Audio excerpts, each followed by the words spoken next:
picked up 2 houses in Ozark. Yeah. And we're going out the driveway. You know, I still think these roads are less bumpy than those in Oklahoma and North Texas. Yeah, even with those. Yeah, he says that as we're walking up. I'm still standing by it. Those roads are terrible. Not drag.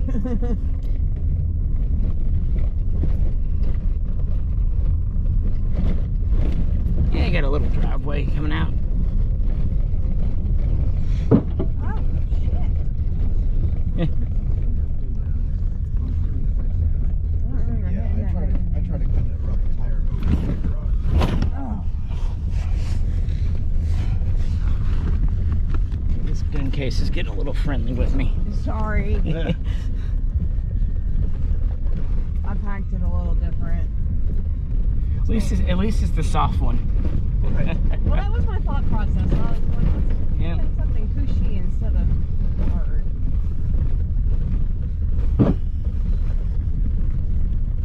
I just have a whole bunch of extra weight than what I'm used to.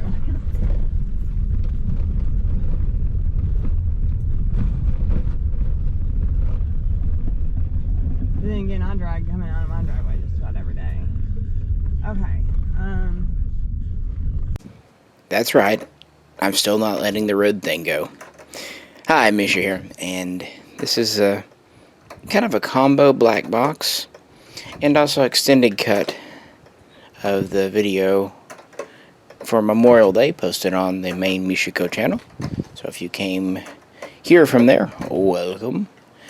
There'll be some of the same footage, but also quite a bit more, and maybe a couple of bloopers and outtakes, and a little bit more of a tour of my family cabin located deep in the Ozark Mountains.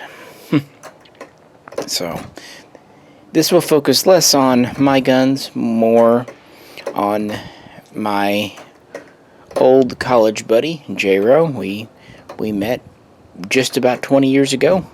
We're in the same major, same program in college, even went to the same frat, and you know, he was kind of my shooting partner for 10 years or more, at least on, on and off. So we knew each other well, but you know, life happens, and I was overseas, he had some things, but now we're both settled down more or less, and both in the firearms industry. Different businesses, but both in the firearms industry.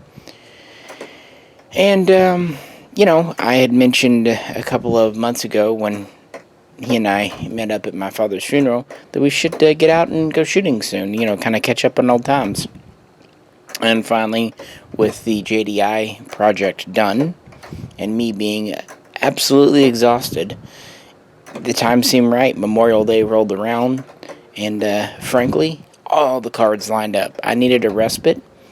The weather was amazing, and he needed to teach his significant other to operate the guns in their house, namely his Wilson Combat X9 and Mossenberg 590A1 shotgun. Now, to be fair, it was her idea, her decision. Since they're in the house, she felt she needed to learn how to operate them. And I think you'll see in the video, this is why she's a very willing pupil, asking questions. And yeah, you'll see his technique, and you know, I may not agree with everything, but I think both of them did a very good job and got a pretty substantial wet lesson in for just one, 4-hour or so afternoon. But, you cannot learn everything in 1 hour, 1 afternoon, or even 1 week. On top of that, I might give a few stories about the cabin. It is one of the most special places to me, and it's been a source of continuing disappointment to me that I haven't been able to make it out there in a couple of years, because it was a place that I went to, if not every weekend, certainly once or twice every month, especially during my teenage and college and young adult years. So yeah, with that, why don't we cut to the footage of us. Mostly I'm pretty quiet in this, although I do try to pan around and hopefully show you some of the scenery out there. And, yeah, I'll interject when and where I feel like it.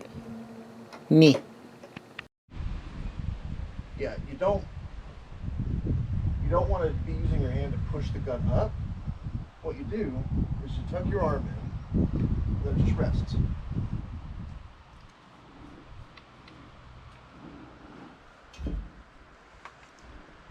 Tell you what, while we're working on that.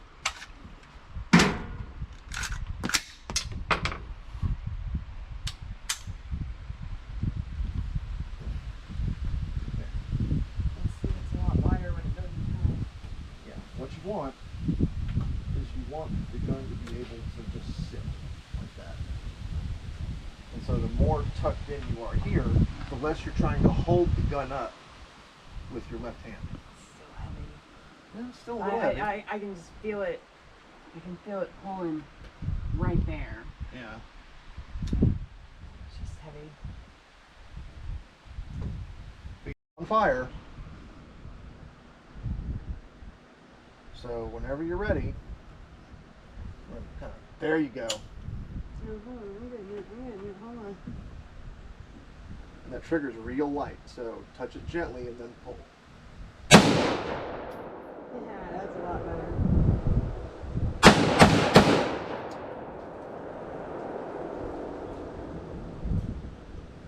Oh.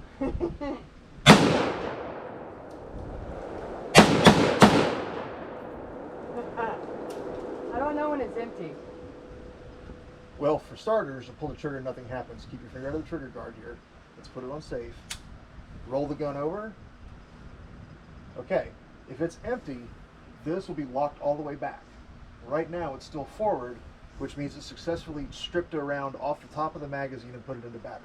So that gun's still loaded. Okay. Go ahead and keep shooting until it won't shoot anymore, and then you'll see what it looks like when it's empty. Safety. Now you're still on safe. Mm-hmm. So when you're ready, wipe that off with your thumb and gently touch the trigger. Nothing happening? No, what's happening? I was just readjusting. Oh, now there's not. Take a look. It's empty. That means it's chambered all the way back. And if you look, you can see the top of the magazine right here. See that? Mm-hmm. That's the top of the magazine. Mm-hmm. Do it again. Oh, I see it now. Okay. You see the top of the magazines there? Uh-huh. This is called the follower. It follows the stacks of bullets up to the top of the magazine. Right. Some magazines make the followers with like a bright orange Oh, or something, so it's real easy to look in there and see it, but most don't.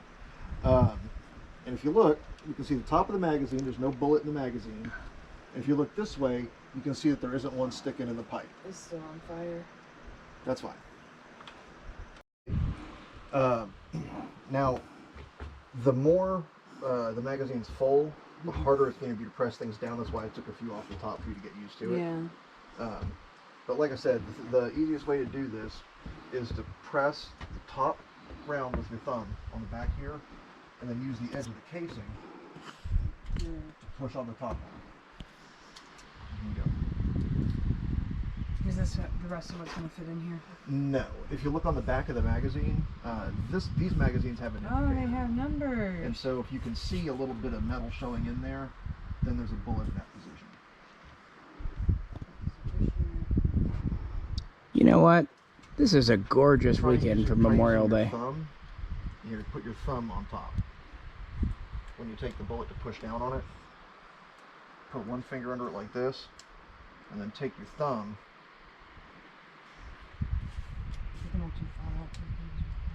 There you go. Oh, there we go. You'll get the hang of it. Well, he's always had it loaded. Well, and a lot of people use mag loading tools too. Yeah, like there are clips you can put on it that'll depress the spring and you just drop them in. I don't necessarily like them. I find they're neat, but then they're just as much. You're just They're a gimmick. I do kind of like some for the tighter mags, like the Suomi, the finish. You gotta have one for that. Yeah, I mean some of them have got really heavy springs on them. Yeah, like your old school's coffin mags or drums. But Right. yeah, the newer ones, especially the double feeds. For a 9mm magazine, you ought to be able to just kind of pop them in there. Agreed. Yeah, I've heard people complain about Except Uzi mags and Colt 9mm mags, one on and the top I don't is get it. usually going to be a little stiff. How many you got? I'm still. You're right. This is kind of hard. You'll get it. Oh, so that's what she said. That's what she said. That one may be just about full. Here, take a look. Not quite. Still got room for 3 more. And like I said, the last ones to go in are always going to be a little hard. They also can make putting the mag in the gun a little harder too, because when you put it in the gun, you're pressing down on the top round, then sometimes there's not quite enough for it to go with. I'm also coming up just a little too close to where I need to be. That's part of it too. I'm gonna figure it out. You can tell we've had a lot of rain. You can hear that creek going. Yeah, it's really been flowing. On the drive out here, everything was not overflowing the riverbanks, but pretty close. My creek's high.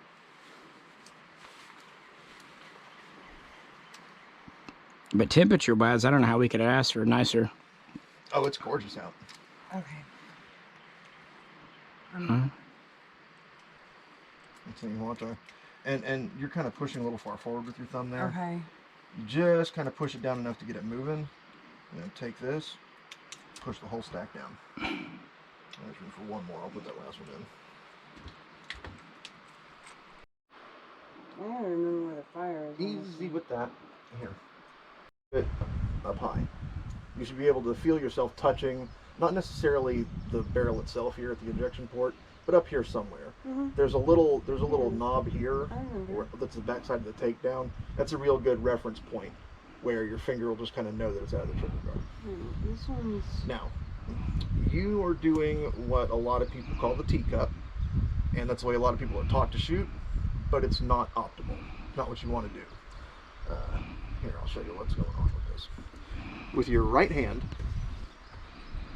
okay, your grip is going to begin with your right hand.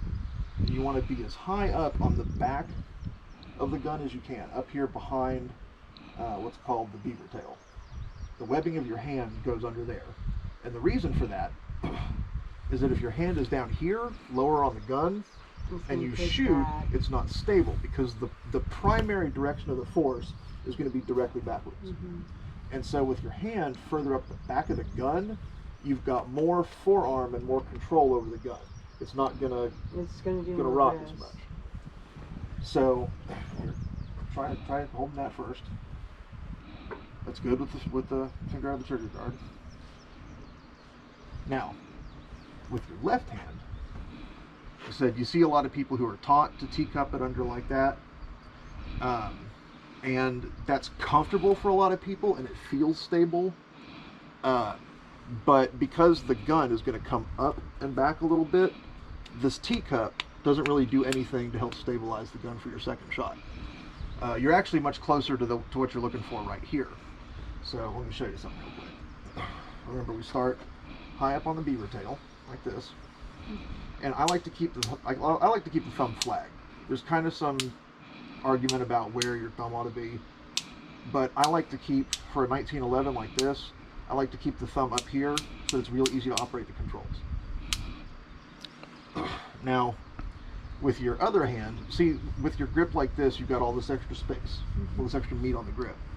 So if you place your hand over the grip and roll your fingers around like this, around the front of the gun, you're able to get a much tighter squeeze on the gun to keep it from rocking around and moving like that. Both thumbs can operate the switch if need be. Well, this thumb rides up here for the slide release. And I'll show you more about that here in a little bit. To be fair, also remember not to push it up while shooting, because I've seen shooters do that as well. You can manage to mess yourself up that way. But like the reason it's nice to have this thumb forward on the left hand is if we're doing a reload, if the slide is in lockback position, like this, and time to reload a magazine, then you've already kind of got your natural grip on the gun. Your hand covers it here, magazine goes in, back into battery, ready to go. And some people say that using the slide release on a 1911 is bad. Those people are wrong. Those people are wrong. They're just wrong. It depends.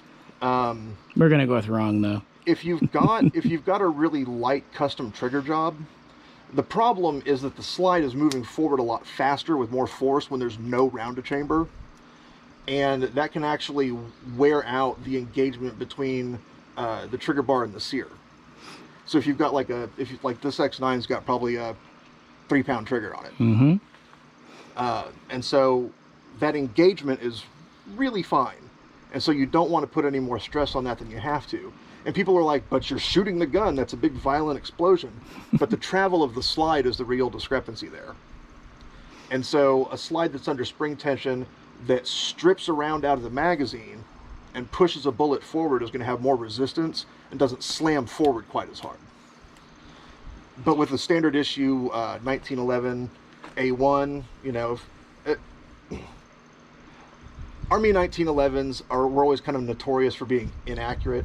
I don't know if that's really the case. It's usually shooter error. Yeah, I don't.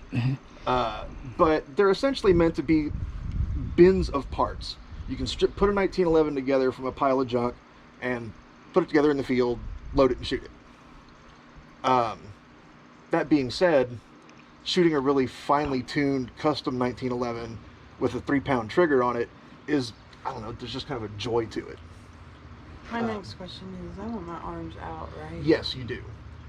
Sometimes you'll see people, you know, that have watched too much, Porn. They watch too much porn. They watch too much Jack Bauer. They watch too much TV. Watch too much Hollywood. And they see these people with their pistols kind of up in this position. I want to be like this because it keeps it going this way. Yeah, because with your arms locked out, again, you're using all of this flesh and bone to keep the pistol pushed forward. Whereas if you've got it here, this might be good for little tactical operations where you're trying to move in tight quarters or around a door or whatever. What's his name always said to have it by your face if you're doing something like that. Well, he was talking about a chin index, holding the gun up here. You know, if you're in a crowded area, you're defending a church, little kids running around, you don't want to be in position Sewell down here or at a low ready. You know, if you and a team of people are trying to take an objective and you're behind the guy in front of you, you don't want to be in this high ready that you see everybody using because you're pointing at the back of somebody's head. Right. And so he recommended using a chin index like this, and as long as you've got good muzzle awareness and your fingers out of the trigger guard, this is fine. But in any case, let's make it hot. I think you're just about there. And one more thing you're going to want to pay attention to is your stance. Yeah, kind of feet apart, a little bit of bend in the knees, and then instead of being leaned back like this, push forward, kind of move, put your weight on the balls of your feet and forward a little bit. Or you can have one foot back. Some people find that generally more stable, but you want it to be your other foot. Well, and to be fair, we are standing on wooden planks. Yeah. Your surface, your footing matters a lot.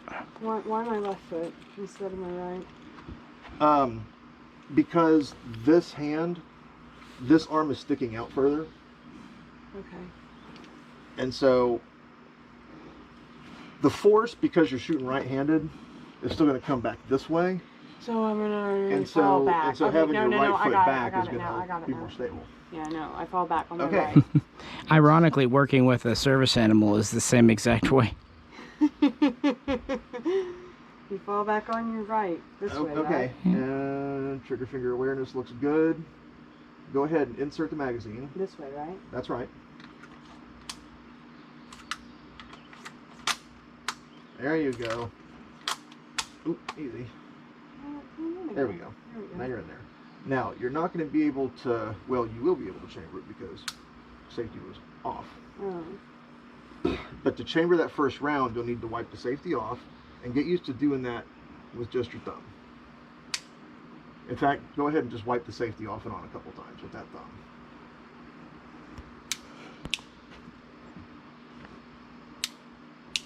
Feel that?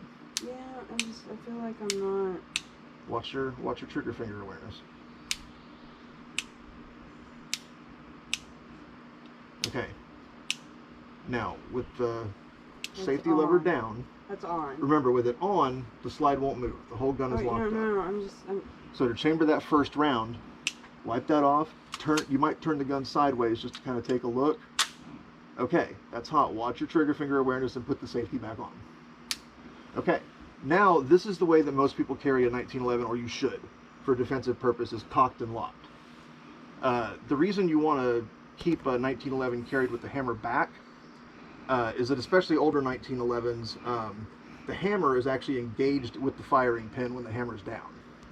And so something that jars it could cause that hammer to kind of wiggle a little bit and hit that firing pin whether you wanted the gun to go off or not. With it locked back like this and the safety on, there's no way that hammer can ride forward. Mm-hmm. And so this prevents accidental contact with the hammer and the firing pin, and also prevents the slide from moving. This is the safest way to carry a 1911 if you're going to have a bullet in the chamber, which I recommend. That X9, I'm assuming it does have the firing pin safety, or no? Yes. Yeah, it's got a halfway safe. But I mean, does it have like a Colt Series 70 or Series 80 trigger system?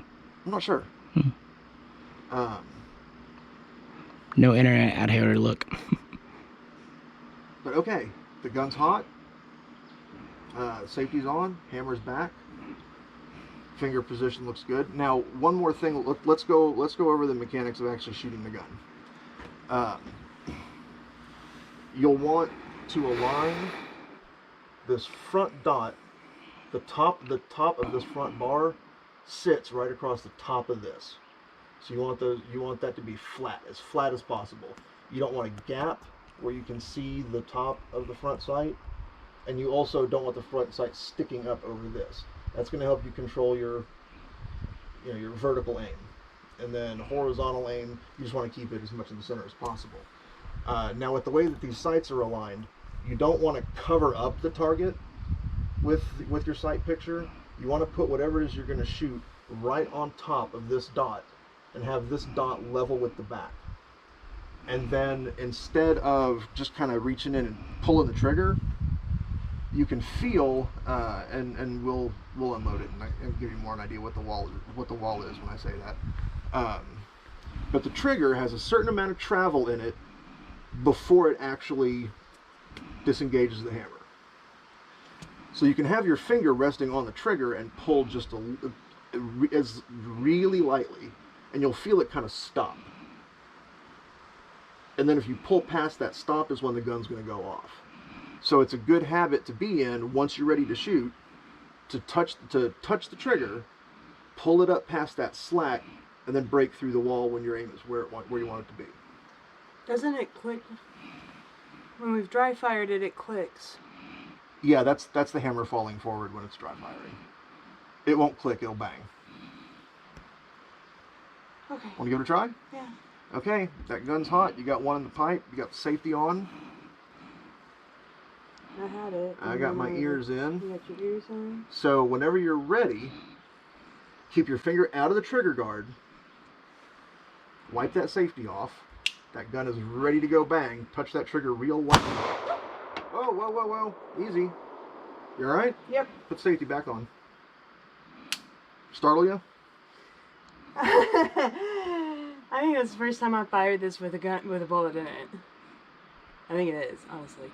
I'm sure it is. Well, like he said, that has a very light trigger. That's why military guns... Barely touch it. I pushed too hard on it. Yes, you did. Okay.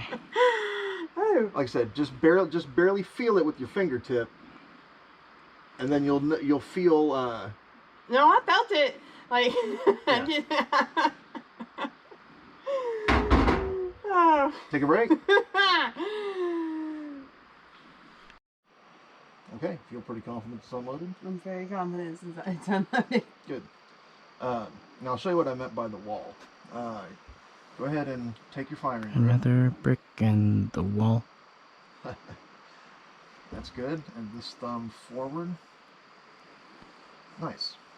And ideally what you want is to cover, like these two hands ought to be touching each other, but this hand ought to be touching as much of the grip as possible.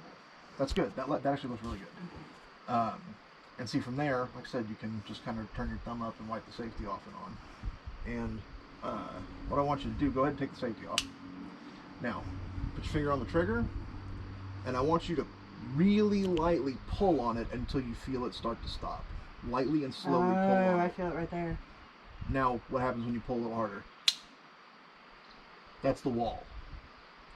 That's the point where it's taking up the slack of the trigger bar engaging with the sear. I think that's right.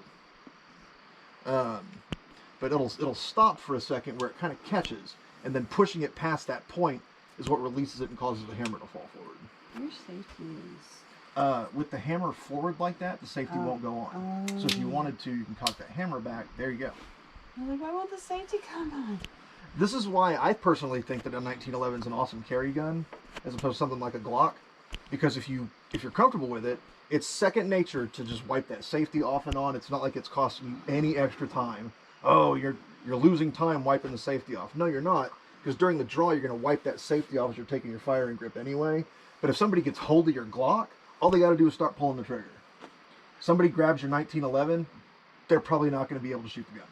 So, my question is, I'm going to turn my safety off. Okay. So, right there is the wall. Are you feeling it? Uh-huh. Yeah, it takes up just... And this has got very little slack and travel before you hit that wall. So, my question is when I'm loaded, when I'm... If you're at the wall, the gun's not going to go off. When Right. you push through that, bang, immediately. So, And I feel like I'm pushing too hard, though. I feel like that, like... Well, the last time you shot it, yeah, you just kind of went right through it. Is there anything wrong with taking a minute to find the wall before I... No, I'd recommend that. Okay. Because if you start with your finger out further in the trigger guard, and then you're just kind of pulling back to the trigger, that's what they call slapping the trigger. Whereas if you're touching the trigger, you know exactly if you're aimed the way you want to be aimed and whatever before you break the shot. Okay. Instead of starting out here and coming all the way back and touching the trigger, you've got much better control over not disturbing your sight picture if you're already at the wall, and then you just break through it when your sight's where you want them. Does that make sense?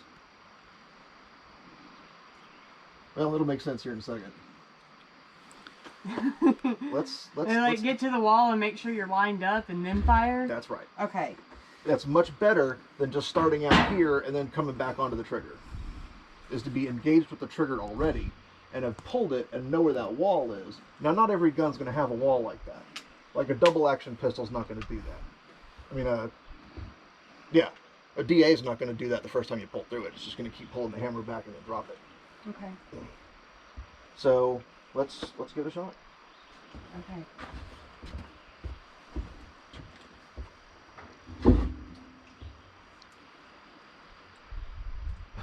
You putting the one back in there we already know is gone. No, I'm putting the live one back in there. Yeah, that's what that I'm was saying. that was in the barrel. Yeah. Yes. Is that wrong? No, not at all. More joy. More BBs, more bang. It's Welcome to practice. 2021 ammo prices. Every round counts. Well, and practice of me loading the magazine. Yeah, for sure. Okay, now let's keep your finger on the trigger guard and turn the gun over this way with it downrange so you can operate the slide and look at it. Well, Safety's on. downrange. I know. We're going to turn the safety off, and you're going to chamber around. And remember, pull it back and then just let it go with your finger out of the trigger guard. Oh, nope. Keep your grip with your right hand. Use your left hand to operate the slide. Okay? That's hot. Turn your safety on.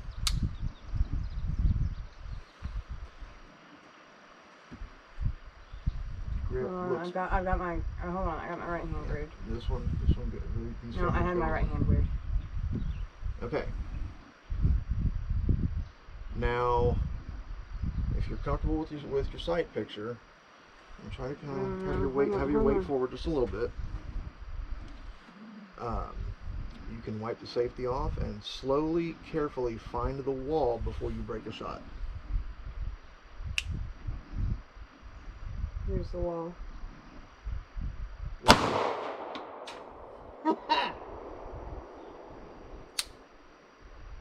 Oh. Better? Better. But this does pack a punch. Yeah, it's a little punchy. Did you have your ears in? I'm sorry. Okay. I was plugging. Pop Pop's deaf. Pop is deaf for exactly this fucking reason. Too much bang bang, too much rock and roll. Okay, let's do it again. Is that gun loaded or unloaded? It's loaded. Okay. Is there one in the pipe? Yes. There's definitely one in the pipe. There's definitely one in the pipe. Good job. Okay, let's do it again. Only this time, Is there a way to keep the shell from firing back at me? no, it's gonna go that way. Did it hit you? It's hit me last couple of times, yeah. It's probably bouncing off one of the porch posts. Yeah, that's probably Can right. I move forward a little bit then? Jump in the yard.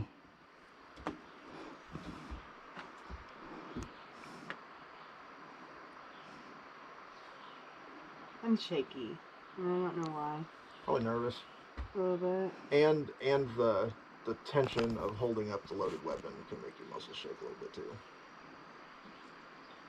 Now this time, instead of after you take your shot, don't look up to see where it hit. I want you to just stay on the sights. Shoot it a couple of times. And shoot it a couple more times. Okay.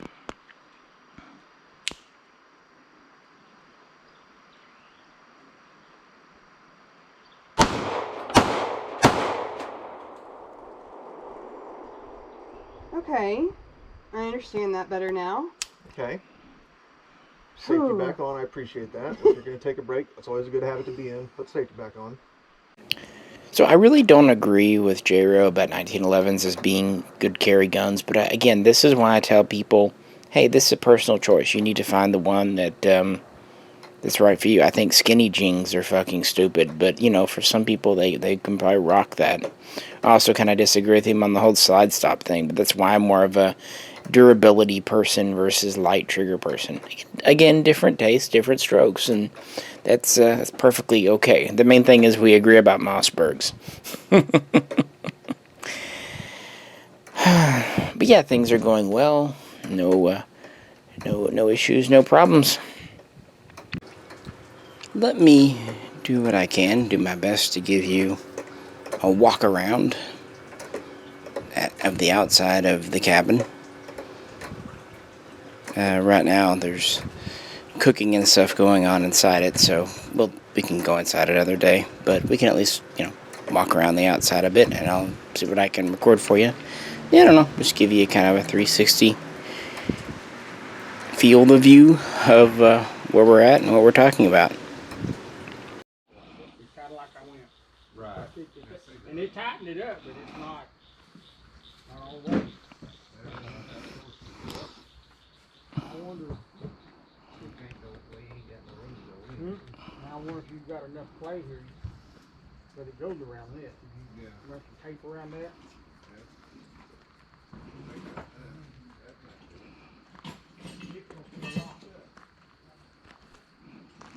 Hi there.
That's kind of where we're at.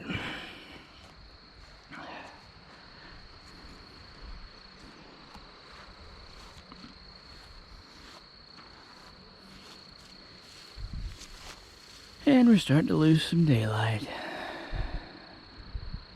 Couldn't have asked for nicer weather for this holiday weekend. I really couldn't. It's a rarity. It really is.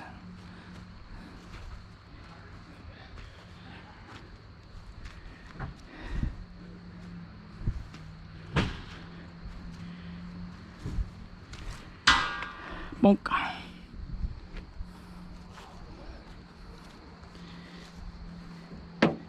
There are fish in the pond.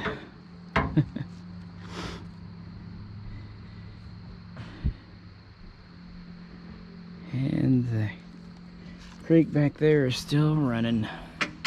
Had a lot of rain.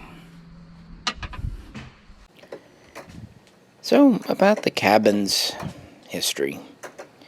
Once it was, the land it's on was one piece of land. It was divided up in the family to give two parts of the family half. And my father's side built the initial cabin, which was literally a one-room log cabin in 1968. And then it was added on to, lordy, in the mid-70s, 75, 76. And a large, pretty good size main room that's kind of doubles as everything, plus a small shower room was there. Keep in mind, this was something built by people, just amateurs. So the fact that it's remained standing for 50 years is pretty cool. Unfortunately, the floors, because they use particle board, are about to need replacing. But again, 50 years. Originally, it was built as a hunting and fishing cabin, and it's still used for that today. Although it ended up kind of just becoming a retreat place, because back then it was very much on dirt roads, and it was pretty secluded. Now, beginning in the 90s and really ramping up in the 21st century, that area out there, which is the Mulberry River, it got very popular with tourists for canoeing and rafting. In fact, that river is roughly a 3. Although this time of year, when the creeks are up, it can be a 4 or even unsafe to navigate. So it's a moderately challenging river, and that's brought in a lot of people, and it's great that they're having fun. It really is, but it has ruined the seclusion a bit. And also, the old dirt roads have been replaced by paved roads now. Well, except for the what you saw at the beginning of the intro. That's actually the driveway. That's our private property. The cabin's set back about half a mile from the road, so at least there's some stuff. And then my cousin actually lives out there. He works for the Forest Service, so he actually lives out there on the other half of the property now. He took the other cabin and really converted it into a very nice house. Little awesome bachelor pad. He even has a shooting range in his backyard. Lucky bastard. So as a small child, the cabin was neat for me, because I'd go out there. In the summers, the women would come out, and it'd be everyone as a family deal for things like 4th of July. A lot of the people in my family have birthdays between June and August. But then winter would roll around, and that was more just the guys with hunting. And I never could hunt, but for several years I would go out on Thanksgiving weekend, just be with my dad and spend time with him, and do that. And that was always a lot of fun. I really look forward to that. I only stopped doing it when I kind of became a teenager, and started doing teenager things. But it wouldn't be long before I would start going out to the cabin with my friends. And, well, you can guess what we did out there. But, what was nice? Cell phones, really, they weren't invented. And there was a landline out there. And because one of the members of the hunting crew had a heart problem. Unfortunately, he passed, but the phone stayed. But they put a phone in there in case they needed to call for help. Again, this was pretty out there, pretty rural at that time in the 80s and 90s. And so, we could, call in, had parents call and make sure we were doing okay. So everyone tried to stay as sober as they could till, 9 or 10 p.m. And then the real liquor would come out. But, no one ever got in a fight. No one ever stole anyone's girlfriend. No girl ever had any problems out there. Not just the big stuff, but even the little stuff. No, everyone was friendly. Everyone kind of respected boundaries. And honestly, I think a lot of hatchets got buried out there. A couple of people that maybe had a beef, well, they'd sit down and have a drink together. And before you know it, they were, hugging and laughing, and that was it. Even one or two friends popped their cherries out there.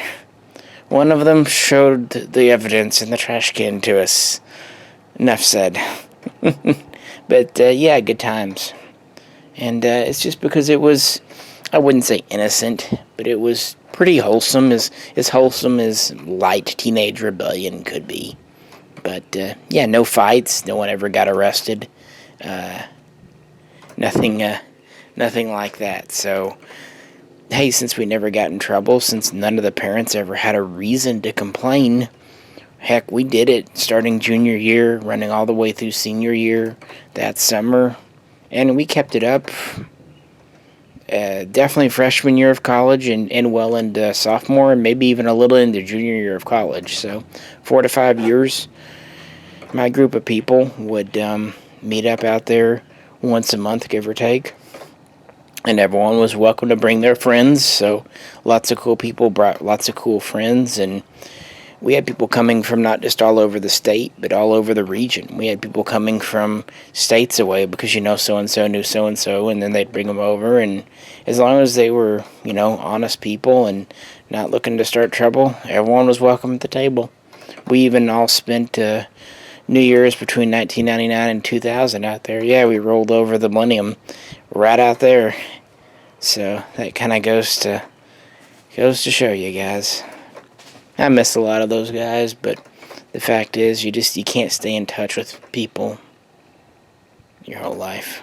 Be great if you could, but yeah.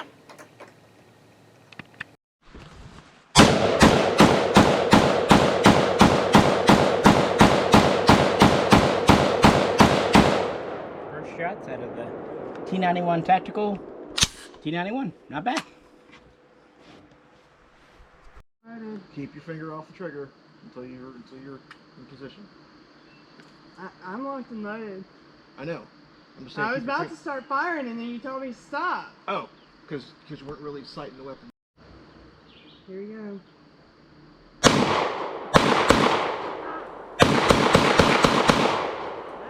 kind of fun.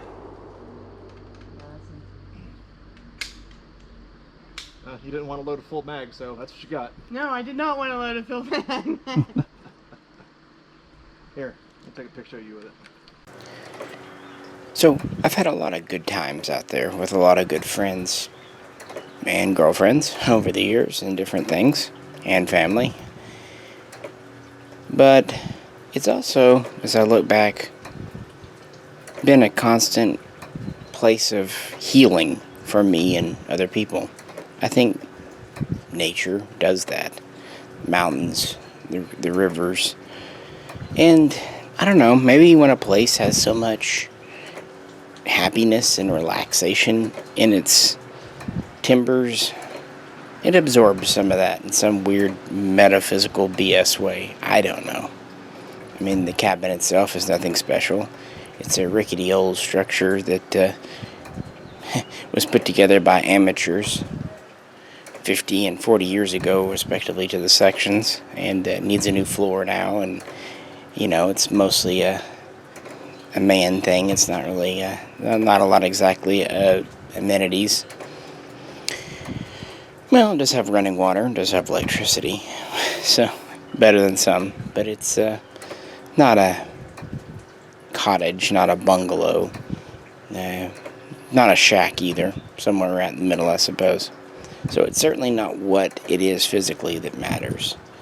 It's, what has happened there. But yeah, looking back, growing up, we always would go out there over the summer, and like I said, I would go out there with family during hunting season once or twice to spend time with my father. And then growing older, I would start going on my own with friends. Probably the first time I had a really rough thing happen to me when I was a junior in high school. And no, it wasn't about a girl, had absolutely nothing to do with the girl. Had things to do with the future and just accepting my lot in life. But I was, probably for the first time in my life, pretty down in the dumps. And not at that time all that popular in school. I had been reasonably good with friends, but as everyone was able to drive, like I said, it was junior year, so everyone was 16 and turning 17, they could drive, they could go out, they could meet. This kind of made me a burden. If people had to swing by and pick me up, it kind of left me out. It wasn't their fault, but I think you can see the thing. That was rough for me. Really rough. But I had a cabin, a family cabin, and a lot of people didn't. And so instead of everyone kind of cruising town, or I invited a couple of people out there to hang out at the cabin, putting me more or less on equal terms. And they really had great fun and told their friends, and they went too, and it kind of became a pretty big deal over junior year, mainly the second half of it. At first, there was not even any drinking or anything. At first. But then there was.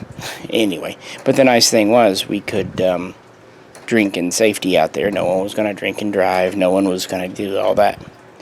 And this allowed me to establish a friend group and not feel so left out. And this really bolstered my spirits and led me forward. And it was good times that summer, and ended up getting my first guide dog and first girlfriend. She and I broke up. It wasn't too traumatic. Went on with life. Then I got my first serious girlfriend. And when we broke up, it was pretty hard. And it was right after the holidays. That would be senior year now. And my friends took me out there. And again, it was kind of a healing place. It let me get going. I've always been a person that tends to get kind of depressed in January and February, just my mental state. So it was just kind of a bad time for me all around. But being out there, I didn't feel so bad. And by this point, I'm having friends come from all over the state and even out of the state. So I'm enjoying meeting new people from new locations. And from there, I recovered. It's the first time you get broken up with when it really matters. It hurts, but I think we all go through it and we all get over it. Time heals, and then I graduated high school and prepared to go off to college, and things continued to be good for quite some time. And most of what we went out there for was just meeting up and reminiscing.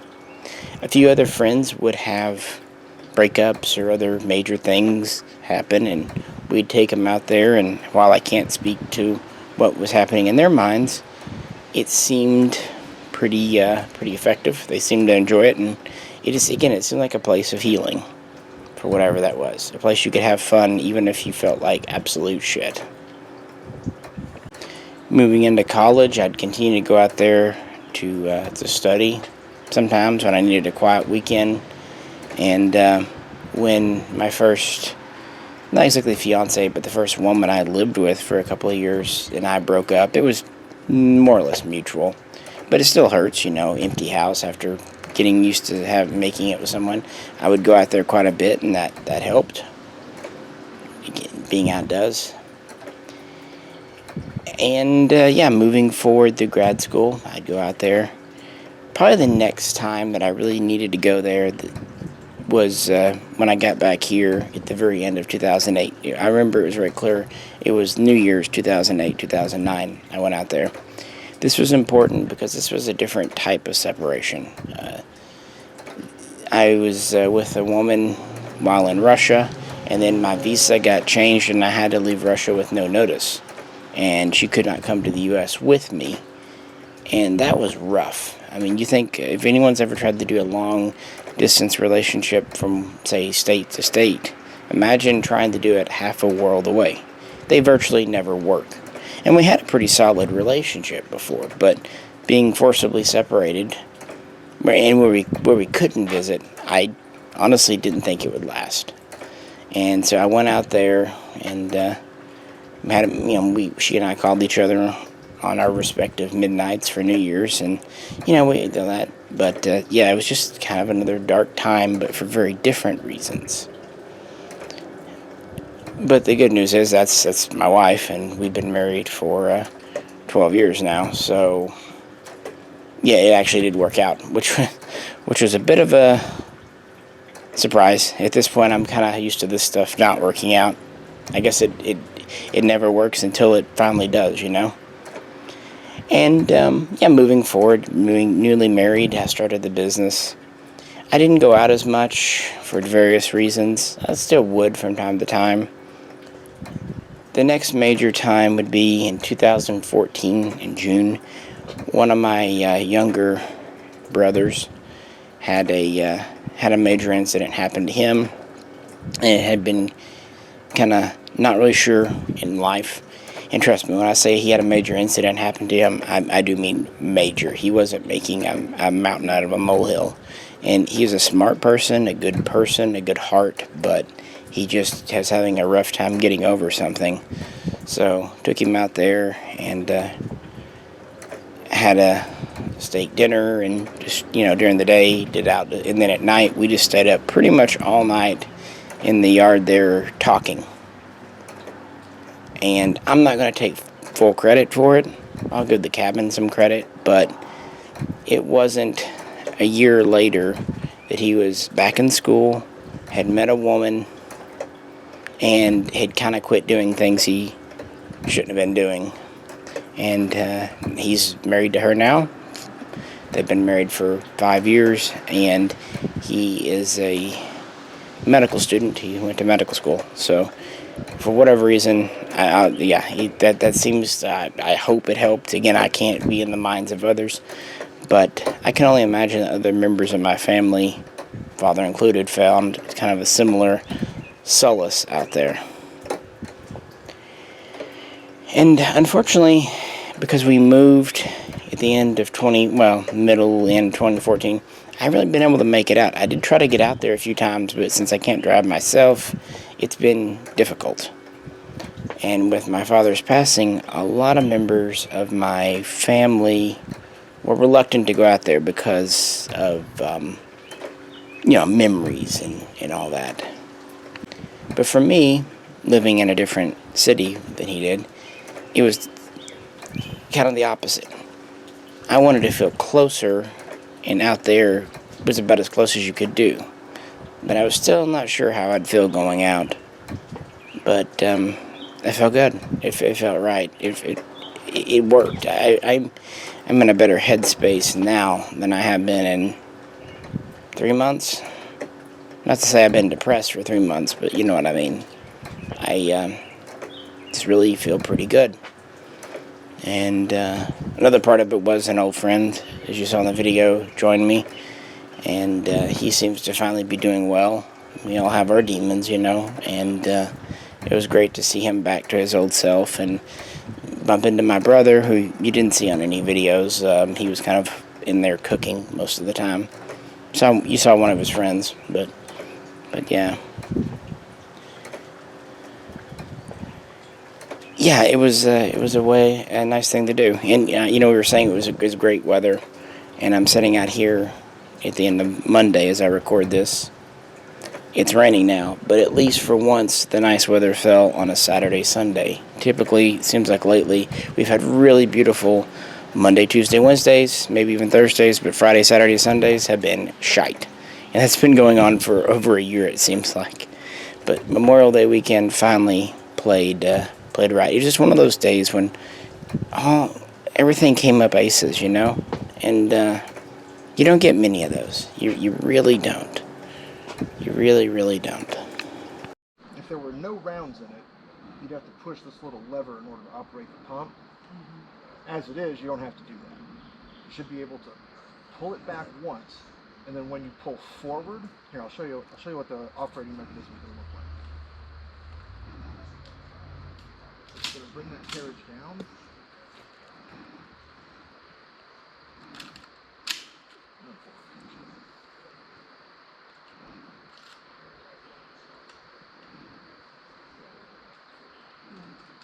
I felt it click.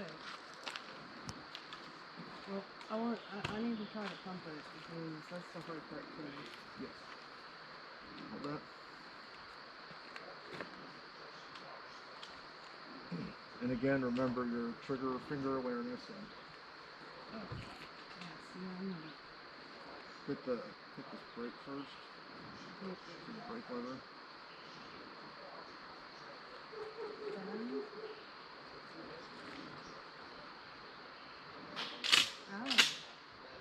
Okay, now the safety switch is here on the back. When it's in this position, it's in safe. Forward, and you can see the red dot, is fire. So that should be on safe. The gun's hot. I know the gun's hot. Okay, so you pull the trigger, it's going to go off as long as it's safe. What you're going to want to do is make sure you got it in real tight, because it is going to kick. And so the more you can kind of put your weight forward, the better off you're going to be. And hug it real tight to your shoulder.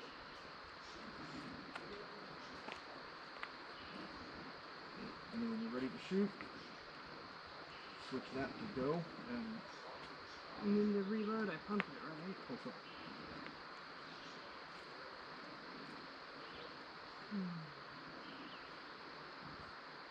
This is heavy.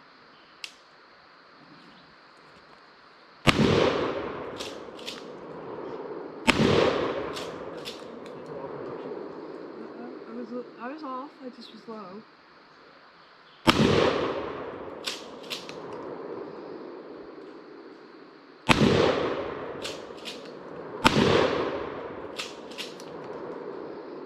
Got one. No.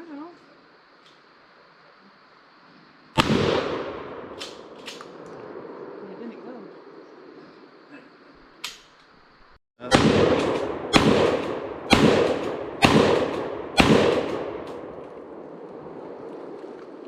Did y'all hear that? I don't hear what. Yeah, sorry for the kind of sappy nature of this, but that's kind of what this personal channel is for, to let me organize my thoughts, and anyone else who might have similar thoughts, and anyone who is bored enough to care about my personal life as much as it is. But it was good. Hopefully we can go out there every couple of months. It's not that too far from my house.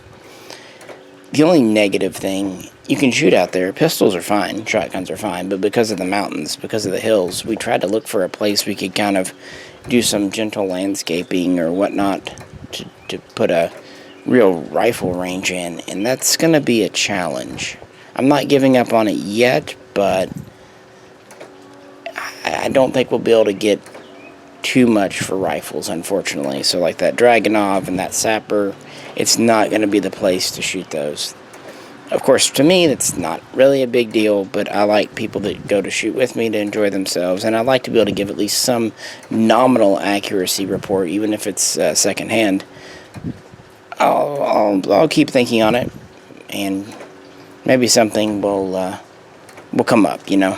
But if we can only shoot shotguns and pistols or rifles at close range to just try out the reliability like that T65 and T91, so be it. It's just, you can't have everything, frankly. But it was good to do that, good to get out there, good weather. I'm happy that J-Ro's significant other seems to really take into shooting. Goes to show you when you have a willing and eager pupil, it helps. And yeah, I'm really happy that the T65 did work after that first initial hitch. I was a little nervous, but bad mag. Should have just thrown it in the pond, the fishing pond. But yeah, it was really pleasurable to shoot. I can't wait to get it out again. Same with the T91, and hopefully I'll be able to find a place and a person to do the sapper and the Dragonov Justice with. But we were going, and I held off too long shooting both, and I just couldn't resist, couldn't help myself. And the little APC-9K Pro, the SCW edition with the buffer, that buffer really does help. I need to pack some kind of hot plus P and see how that feels in it. But yeah, these little pistols are pretty neat, frankly. Good there? Yeah, you're good. All right, HD 18.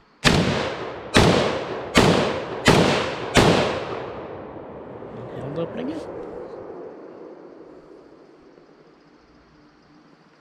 It's a lot of gun. Don't want to fit in the frame. Well, the weekend's coming to an end. I'm back home. It's raining, and I've got to get back to work pretty soon. My wife's working late because it is a holiday weekend, so I need to go in and do some chores. It was relaxing. I could have used more relaxation, either home or there, but I'll take what I can get, you know. Maybe this week won't be too chaotic because the week before, driving down to Texas to get the guns, unloading them here, logging them into the books, and then turning around and logging them out and then shipping them to customers. It was pretty stressful, but not in a bad way, because it was also pretty exciting. But I'm sure relaxing out there yesterday did a lot for my blood pressure and just overall health, because I needed it. So, there we go, guys. Promised you an extended edition. Like I said, I don't 100% agree with everything that J-Ro was teaching, but I don't think that ever happens. Everyone has their own techniques and tactics. The main thing is safety and responsibility, and he's got that. So, I wish them the best, and hopefully she'll begin to enjoy shooting in different guns. Again, she seemed to be very curious. She was asking questions about the guns, and curiosity is it's a great start for all that stuff. So, yeah, maybe we'll be doing more videos from there, especially again for like pistols and shotgun type stuff. Or we just need to get out of the city. As always, feel free to comment below, share any stories you have of special places in your life that remind you of people. And in general, I just appreciate you hanging out with me and being an audience. And for all the support that pretty much everyone on this channel has given me over this year, because it's been a rocky 3 months, but it's alright. It's just kind of how life goes. I know I'm not unique or alone in that. Every one of us loses loved ones. Doesn't make it any easier, but it does spread the burden out, you know, when we realize we can share it. It's better to suffer together than suffer alone. And it's honestly better to suffer and talk than suffer in silence. At least that's my opinion. And I would wager to guess most psychologists would agree. Maybe they do know one or two things after all. Alrighty, well, I better get in, have a few chores I need to do. It's getting dark, and end of the day I need to unpack my bags and stuff. So, with that, this is Misha, and I'll catch you very soon, next time.